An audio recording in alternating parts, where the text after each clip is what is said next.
ጤና ይስጥልን ክቡራትና ክቡራን አድማጮቻችን እንደምን አደራችሁ። የዕለተ እሁድ የጧት ፕሮግራማችን እነሆ ጀመረ። ከሁሉ አስቀድመን መልካም ሳምንት መልካም ቀን እንዲሆን እንመኛለን። ዛሬ ዕለቱ እንደ ዕብራን ዘመን አቆጣጠር የዮም ርሾን ሄይ በሲቫን ታፍሽን ፔሄይ ሲሆን እንደ አውሮፓውያን ዘመን አቆጣጠር ደግሞ ጁን 1 ቀን 2025 ዓ.ም ነው። እንደ ኢትዮጵያን ዘመን አቆጣጠር ግንቦት 4 ቀን 2017 ዓ.ም ሲሆን የቴክኒክ ባለሙያችን ድሮር ሮትሽታይን፣ የስቱዲዮ ተረኛ አስተናጋጆች ኢሻያው ደጉና ሰጠኝ ዘመነንን። የተከበራችሁ አድማጮቻችን በቅድሚያ ሰዓቱን ዜና እናቀርባለን።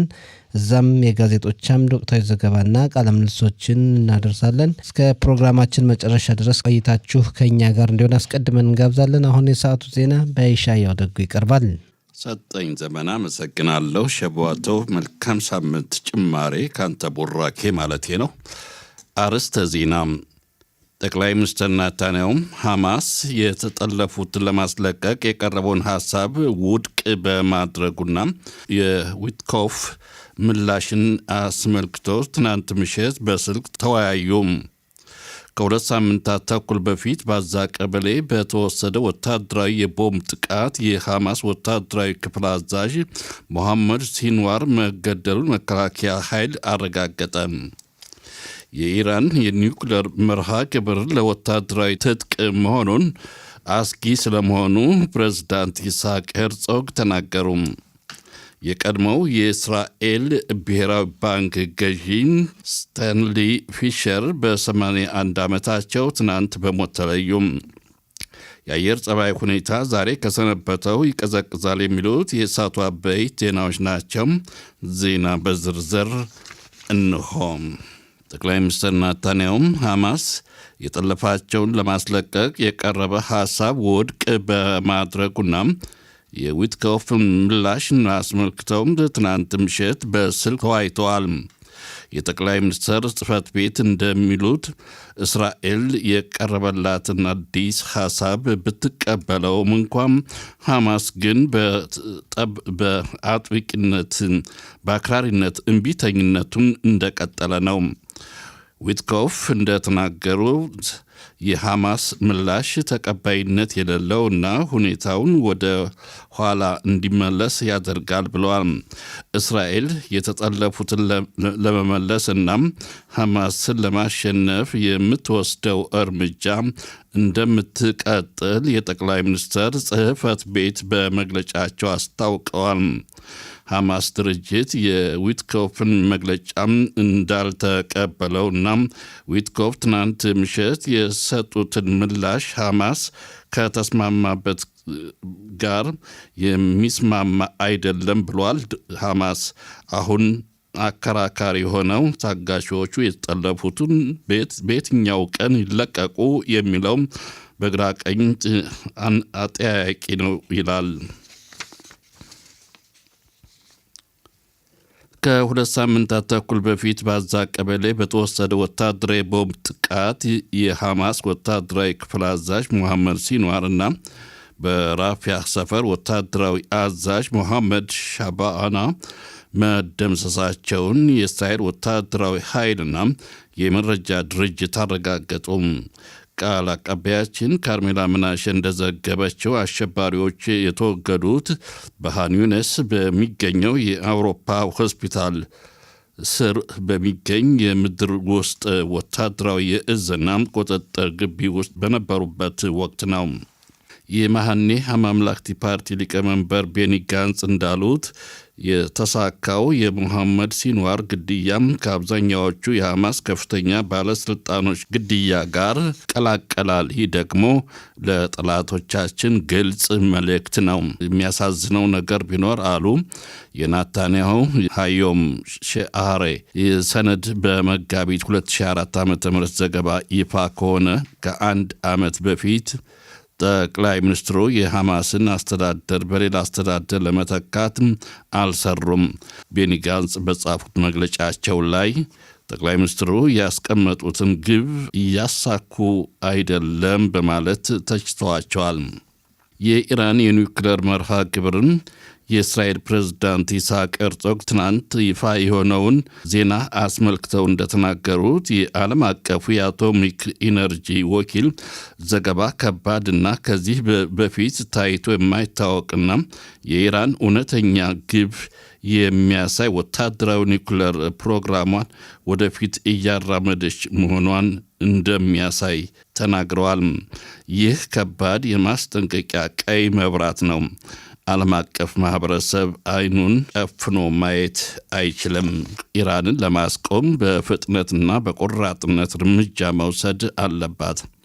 ይፋ የሆነው ዜና ክብደት ለማሰብ ነገ ዛሬ ለማለት ቦታ አይሰጥም ብለዋል ፕሬዝዳንት ይስሐቅ ሄርዞግ። የቀድሞው የእስራኤል ብሔራዊ ባንክ ገዥ ስቴንሊ ፊሸር በ81 ዓመታቸው ትናንት በሞት ተለዩም። የእስራኤል ባንክ ባወጣው መግለጫ ፊሸር የዓለም አቀፍ የገንዘብ ድርጅት የእስራኤል መልእክተኛ በመሆንም ሆነ የባንክ ገዢ በነበሩበት ወቅት ለእስራኤል ኢኮኖሚያዊ ወሳኝ አስተዋጽኦ አድርገዋል። ፊሸር እንደ አውሮፓ ዘመን አቆጣጠር 2005 ዓ.ም እስከ 2013 በገዥነትን ያገለገሉ ሲሆን በእነዚህ ዓመታት ውስጥ በ2008 ዓ.ም በከባድ የዓለም ፋይናንስ ቀውስ ወቅት ለባንክ ፖሊሲ ተጠያቂ ነበሩ። ስፖርት። የፈረንሳዩ ሳን ጀርመን የእግር ኳስ ቡድን የጣሊያኑን ኢንተር ቡድን 5-0 በማሸነፍ ሳን ጀርመን የሻምፒዮን ሊግ ዋንጫን ተረከበ። ቃል አቀባያችን ሊያን ዋልደው እንደዘገበው ሳን ጀርመን የሊጋ ዋንጫ ሲረከብ በታሪኩ ይህ የመጀመሪያ ጊዜ ነው። በዚህ ዓመት ሳን ጀርመን 4 ዋንጫዎችን በማሸነፍ አጠናቋል። ሻምፒዮን፣ የፈረንሳይ ዋንጫ፣ የሱፐር ካምፕና ሻምፒዮንስ ሊግ። የዛሬ እሁድ የአየር ጸባይ ሁኔታ ከሰነበተው የሙቀቱ መጠን ቀንሶ ለወቅቱ መደበኛ ይሆናል ተብሏል።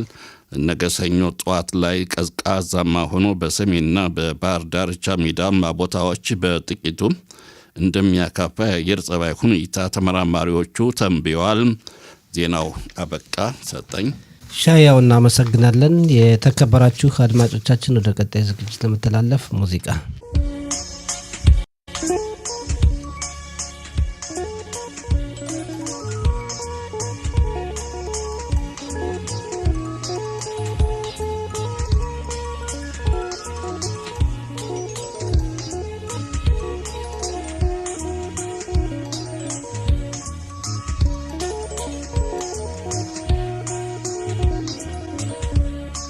የተከበራችሁ አድማጮቻችን ከዚህ ቀጥለን የዛሬ ጋዜጦች ለአንባቢያን ይዘዋቸው የቀረቧቸውን የተለያዩ ዘገባዎች ባጭሩ እንመለከታለን።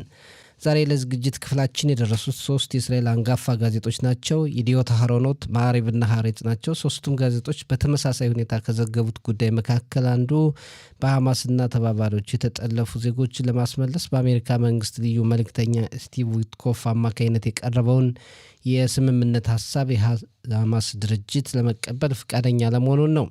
የኢዲዮት አህሮኖት ጋዜጣ በጉዳዩ በቀረበው ሀሳብ ዙሪያ እስራኤል የአሜሪካን የስምምነት ሀሳብ ብትቀበልም ሽብርተኛው ድርጅት ሐማስ ግን ፈቃደኛ አልሆነም በማለት ሰፊ ዘገባ አቅርቧል።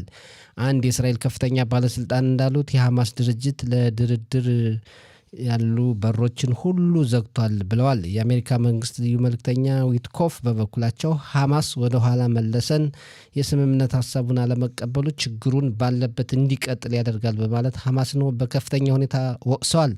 የሐማስ ድርጅት ለ7 ዓመታት የሚቆይ የተኩስ አቁም ስምምነት እንዲደረግ መጠየቁንም አንድ በድርድሩ እጃቸው ያለበት ባለስልጣን መናገራቸውን ዋቢ በማድረግ የኢዲዮት አህሮኖት ጋዜጣ በዛሬ ዘገባው ተመልክቷል። የማዕሪብ ጋዜጣም በድርድሩ ዙሪያ ሐማስ የአሜሪካ መንግስት ልዩ መልእክተኛ ስቲቭ ዊትኮፍን ሀሳብ ለመቀበል ፈቃደኛ ለመሆኑን በተለይ ከአሜሪካ ዋስትና ከመጠየቅ ባሻገር አዳዲስ መስፈርቶች እንዲሟሉ ሀሳብ ማቅረቡን ዘግቧል። ዊትኮፍ የሐማስ ሀሳብ በእኛ በኩል ተቀባይነት የሌለው ድርጊት ነው ማለታቸውን ማዕሪብ ጨምሮ ዘግቧል። የእስራኤል ጦርም በሐማስ ላይ ጫና ለማሳደር ወታደራዊ ዘመቻውን አጠናክሮ መቀጠሉን ማዕሪብ ዘግቧል። የተጠለፉ ዜጎች ቤተሰቦች በበኩላቸው ወታደራዊ ጫናው የታገቱ ዜጎችን እንዲሞቱ ያደርጋል በማለት ቅሬታቸውን አቅርበዋል። የሐሬጽ ጋዜጣም በተመሳሳይ ሁኔታ እስራኤልና ሐማስ ከተኩስ አቁም ስምምነት እንዲደርሱ የአሜሪካው ፕሬዝዳንት የመካከለኛው ምስራቅ ልዩ መልእክተኛ ስቲቭ ዊትኮፍ ያቀረቡትን ሀሳብ እንዳልተቀበለውና ሐማስ በድርድሩ ዙሪያ አዳዲስ ሀሳቦችን ማቅረቡን በተለይ የአሜሪካን ዋስትና መጠየቁ ተገልጿል። ሐማስ የአሜሪካን የስምምነት ሀሳብ ባለመቀበሉ ጠቅላይ ሚኒስትር ናታንያሁ ትላንት ምሽት በወቅታዊ ጉዳዮች ከሚመለከታቸው አካላት ጋር መምከራቸውንም ጋዜጦች ጨምረው ተመልክተዋል። ጋዜጦች በድርድሩ ዙሪያ ይህን ቢዘግቡም የሐማስ ድርጅት በስምምነቱ ሀሳብ ዙሪያ እንዳስታወቀው ሐማስ የዊትኮፍን ሀሳብ ሙሉ በሙሉ ውድቅ እንዳላደረገ፣ አሜሪካ የሰጠችው ምላሽ ለእስራኤል ያደላ መሆኑን፣ ሐማስ ጦርነቱ እንዲያበቃ ድርድሩ እንዲቀጥል የሚፈልግ መሆኑን ሌሊቱን አስታውቋል። የአሜሪካው መንግስት ልዩ መልእክተኛ ስቲቭ ዊትኮፍ የ60 ቀናት የተኩስ አቁም ስምምነት እንዲሆን በእነዚህ ቀናት ውስጥ ግማሽ ያክሉ የተጠለፉ ዜጎች እንዲለቀቁና ድርድሩ እንዲቀጥል የሚል ሀሳብ አቅርበዋል። የሐማስ ድርጅት ግን እስራኤል የተጠለፉ ዜጎችን ካስመለሰች በኋላ ጦርነቱን እንደገና ታድሳለች በሚል ስጋት ከአሜሪካ ዋስትና እንዲሰጠው፣ ጦሯን ከጋዛ ሰርጥ እንድታስወጣና የመሳሰሉትን ሀሳቦች ይዞ በፊት አቋሙ እንደጸና መሆኑ ይነገራል። ሌላው ሁሉም ጋዜጦች ማዕሪብ፣ ይዲኦት አህሮኖትና ሐሬጽ የዘገቡት በጋዛ ሰርጥ የሐማስ ድርጅት ወታደራዊ ክፍል ኃላፊ የነበረው ሙሐመድ ሲንዋር የእስራኤል አየር ኃይል ባለፈው ወር በወሰደው ጥቃት መደምሰሱን መከላከያ ሰራዊቱ ማስታወቁን ዘግቧል። የሐማስ ከፍተኛ አመራሮች በእስራኤል ጦር ከተደመሰሱ በኋላ ብዙውን የሽብር ጥቃት የሚመራው ይህ ሲንዋር ወንድም ሙሐመድ ሲንዋር ነበር። የእስራኤል አየር ኃይል ባለፈው ግንቦት 13 ቀን 2025 ዓ.ም በወሰደው ከባድ ጥቃት ሙሐመድና ሌሎች ግብረ አበሮቹ ተገድለዋል የሚል ከፍተኛ ግምት ነበረው። ይሁን እንጂ ጦሩ ሙሐመድ ሲንዋር በትክክል መገደሉን ስላላረጋገጠ ሁኔታውን በግምት ብቻ ቆይቶ ነበር። በትናንትናው ዕለት ግን ሙሐመድ ሲንዋር በእስራኤል አየር ኃይል መደምሰሱን ጦሩ በይፋ አስታውቋል ብለዋል ጋዜጦች።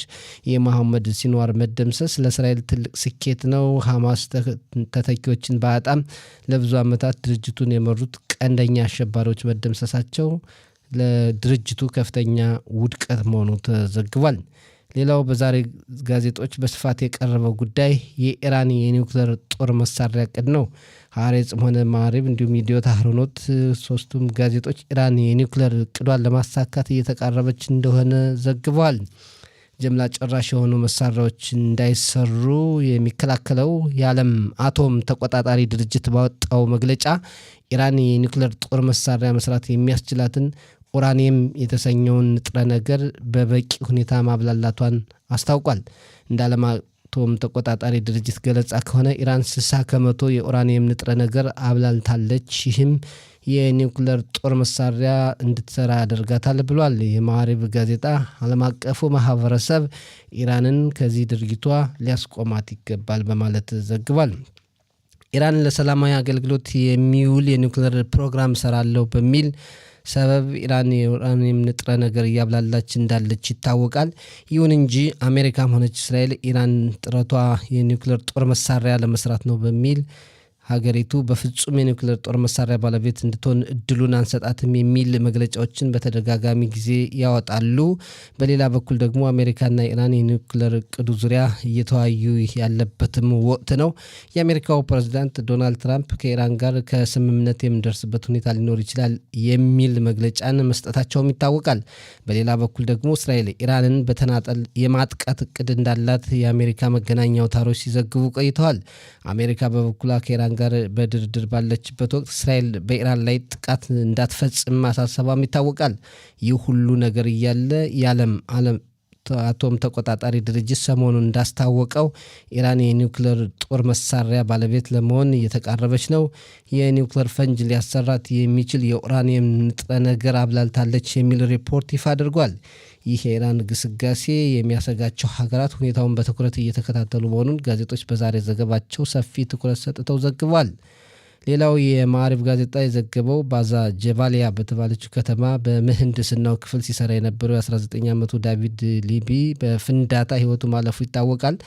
የቀብር ስነ ስርዓቱ ከትላንት ወዲያ ዓርብ ዕለት በቢንያሚን ተፈጽሟል። በርካታ ሰዎች በቀብር ስነ ስርዓቱ ተካፍለዋል። እናቱ አንተ ህይወትህ ያለፈው የሽብርተኞችን መሰረተ ልማቶች በማፈራረስ ላይ በነበርክበት ወቅት ነው በማለት ጥልቅ ሀዘናቸውን መግለጻቸውን ጋዜጦች ዘግበዋል። ሌላው እስራኤል በሶሪያ ላታኬ ወደብ ጥቃት ፈጽማለች። እንዲሁም በሊባኖስ ሂዝቦላን አሸባሪ መደምሰሷንና ለስጋት ያሰጉኛል፣ ለደህንነቴ ስጋት ይሆናሉ ባለችባቸው ቦታዎች ጥቃቷን አሁንም መቀጠሏን ጋዜጦች ዘግበዋል። ሌላው አከራካሪ የሆነ የዘመቻ ህግ ነው። ሃይማኖተኛ ፓርቲዎች የአሬዲም ወጣቶችን ከዘመቻ ነጻ የሚያደርግ ህግ እንዲጸድቅ ይፈልጋሉ። የእስራኤል መንግስት ይህን ህግ ለማጽደቅ ትንሽ አስቸጋሪ ሁኔታ እንደገጠመው ነው። አጉዳት እስራኤል በተሰኘው ፓርቲ ስር የሚገኙ የክኔሴት አባላት ህጉ እስከ ሻቮት በዓል ድረስ ካልጸደቀ ከመንግስት ለቀን እንወጣለን በማለት ዛቻቸውን ማሰማታቸውን እንደቀጠሉ ነው። ማዕሪብ ጠቅላይ ሚኒስትር ናታንያሁ እስከ ፊታችን ማክሰኞ ድረስ የጥምር መንግስታቸው ተጠብቆ መቆየትና አለመቆየቱን ይወስናሉ በማለት ሰፊ ዘገባ አቅርቧል። ሌላው በጋዜጦች የቀረበው በእስራኤል የአረብ ማህበረሰብ መካከል ያለው የእርስ በርስ ግጭት እንደቀጠለ መሆኑ ነው። 2025 ዓ.ም ከገባ ጀምሮ በ5 ወራት ውስጥ 100 የሚሆኑ ዜጎች መገደላቸውን ጋዜጦች ዘግቧል። ሌላው ሁሉም ጋዜጦች በስፖርታዊ ዘገባቸው ትላንት ምሽት 10 ሰዓት ጀምሮ የተካሄደውን የአውሮፓ ሻምፒዮን የእግር ኳስ ጨዋታ በተመለከተ ነው። የፈረንሳዩ ፓሪስ ሳን ጀርመን እና የጣሊያኑ ኢንተር ሚላን ትላንት ሌሊቱን ባካሄዱት ጨዋታ ፓሪስ ሳን ጀርመን ኢንተር ሚላንን 5-0 በማሸነፍ በታሪኩ ለመጀመሪያ ጊዜ የአውሮፓ ሻምፒዮን ዋንጫን አንስቷል። ተመልካቾች፣ አሰልጣኙና ደጋፊዎች ደስታቸውን ሲገልጹ ታይተዋል። ጨዋታው በጀርመን ነበር የተካሄደው። የተከበራችሁ አድማጮቻችን የጋዜጦች አምድ ዝግጅት ባጭሩ ይህን ይመስላል። ዝግጅታችን ይቀጥላል።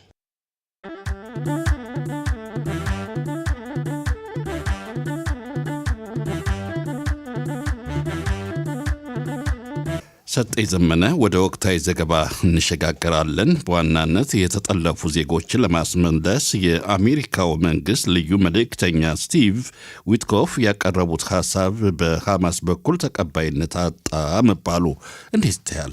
ሰጠኝ እንግዲህ ኢሻያው አንተም በዜና ተመልክተዋል፣ በጋዜጦች አምድም ተመልክተነዋል። የሐማስ ድርጅትን አንዳንዴ ማመን የሚያስቸግርበት ሁኔታ ያለ መሆኑም ከአሁን በፊትም የተነገረበት ነው። የሐማስ ድርጅት እስማማለሁ በነገሮች ይላል። የእስራኤልን ልብ እስራኤላውያን በተለይ የተጠለፉ ዜጎችን ቤተሰቦች ልብ ያንጠለጥላል። ከዛ በኋላ ይሄ ነገር ይሟላልኝ በማለት ድርድሩን ወይም የስምምነት ሀሳቡን የማይቀበልበትን ሁኔታ እናያለን። አሁንም ደግሞ ለ60 ቀናት የሚቆይ የተኩስ አቁም ስምምነት እንዲካሄድ የአሜሪካ የመካከለኛው ምስራቅ ልዩ መልእክተኛ ስቲቭ ዊትኮፍ ያቀረቡትን ሀሳብ እንዳልተቀበለ ነው የሐማስ ድርጅት የገለጸውና እየተነገረም ያለው። የሐማስ ድርጅት እንግዲህ አንድ ስጋት እንዳለው ነው። በተለይ እስራኤል የተጠለፉ ዜጎችን ካስመለሰች በኋላ በጋዛ ሰርጥ ያለውን ተኩስ ታድሳለች በሚል ከአሜሪካ መንግስት ከፍተኛ ዋስትና እንዲሰጠው እየጠየቀ ያለበት ሁኔታ ትልቅ ችግር ያስከተለ ነው እና አሜሪካ ደግሞ ምናልባት በዓለም አቀፍ ደረጃ ዋስትና ለመስጠት ፈቃደኛ መስላ አይታይም። በድርድሩ ከስምምነት ድረስ 60 ቀናት ያክል የተኩስ አቁም ስምምነት እንዲሆን ከተጠለፉ ዜጎች ግማሽ ያክሉ በህይወት ያሉም በህይወት የሌሉም እንዲለቀቁ ነው። ሐማስ አሁን ሌሊቱን ባወጣው መግለጫ የአሜሪካ መግለጫ እኔ ድርጅታቸው አይቀበልም የተባለው ለእስራኤል ያደላ ነው፣ እኛ በድርድሩ መቀጠል እንፈልጋለን፣ የተኩስ አቁሙ እስከ መጨረሻው ስኬታማ እንዲሆን እንፈልጋለን ያለበትን ሁኔታ አለ። ይህ ነገር እንግዲህ ያው ሁልጊዜ እንደምንለው ነው። በየቀኑ የሚሆነውን ነገር ማየት ነው። ሻየው ቀላል አይደለም። አዎ፣ በሌላ በኩል ሐማስ በእርግጥ በጊዜው የቀረበለትን ሀሳብ አልቀበልም አለ። ያለበትን ምክንያት በውጭ ሀገር የድርጅቱ ፖለቲከኞች እያሉ ያሉት ምንድን ነው? መቼ ነው ቀኑ ነው አከራካሪ ሆነው መቼ ነው የሚለቀቁ የሚለውን ነው።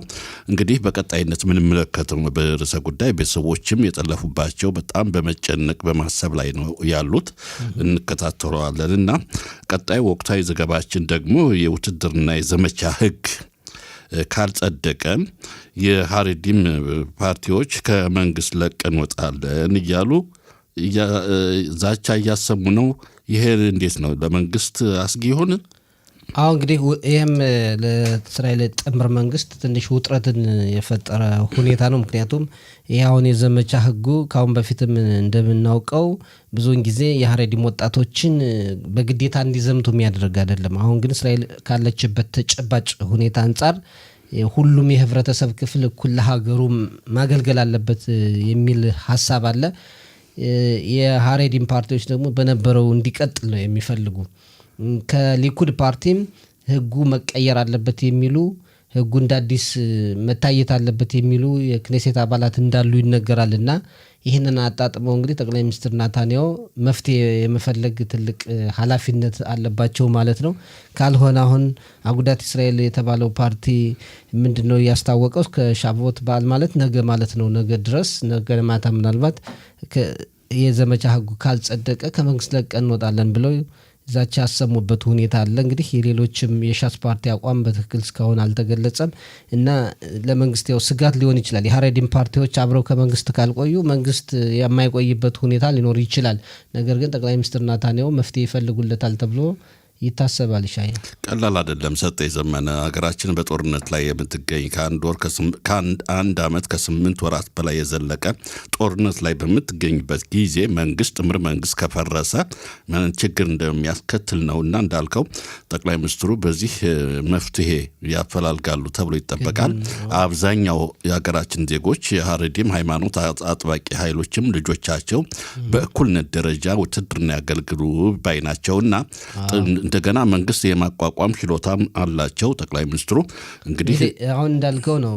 ያንተ ልጅ እኔ ልጅ የሌላው ልጅ ሲዘምት ለምንድነው እነሱ ማይዘምቱት የሚለው ሁኔታ በጣም አከራካሪ። አንደኛ በአንድ በኩል ስታየው ብዙ አመታትን በግዴታ የማይዘምቱበት ሁኔታ የቆየ ስለሆነ በአንድ ጊዜ ዝመቱ ማለት አስቸጋሪ ነው። በሌላ በኩል የጦር ሰራዊትም ራሱ አስፈላጊውን ዝግጅት እንዳላደረገ ይነገራል። ምክንያቱም የሀሬዲም ማህበረሰብ ሃይማኖት ጠባቂ ስለሆነ ለነሱ የሚስማማ እቅድ ሊነድፍ ይገባል የሚሉ አስተያየቶች ይቀርባሉ። በሌላ በኩል ደግሞ እነሱ አንዘምትም እንዳሉ ይሄዱ ቢባል ደግሞ ሌላ ችግር ነው። ምክንያቱም ሀገሪቱ አሁን ብዙ ወታደሮችን ያጣችበት ሁኔታ አለ። ብዙ የሰው ኃይል ያስፈልጋታል። ጠላቶቿም በየቦታው ሌላ አቅጣጫ የያዙበት ሁኔታ ስላለ ሁሉም የህብረተሰብ ክፍል ያገልግለው እንግዲህ በጥምር መንግስቱ አንድ ውጥረት የሚፈጥር ነው። መፍትሄ ካልተገኘለት መንግስትም ያው ለመፍረስ ላይ ድን ይችላል። ምክንያቱም ያው የጥምር መንግስቱ እንዲቆይ ጠቅላይ ሚኒስትሩ አብረው አባል የሆኑ ፓርቲዎችን ሀሳባቸውን ማጣጣም አለባቸው ማለት ነው። እንግዲህ በዚህ 2 ቀናት እናያለን የሚሆነው። እሺ፣ ቀጣይ አበይት ርዕሰ ጉዳዮች የብሔራዊ ደህንነታችን የሚመለከት ነው።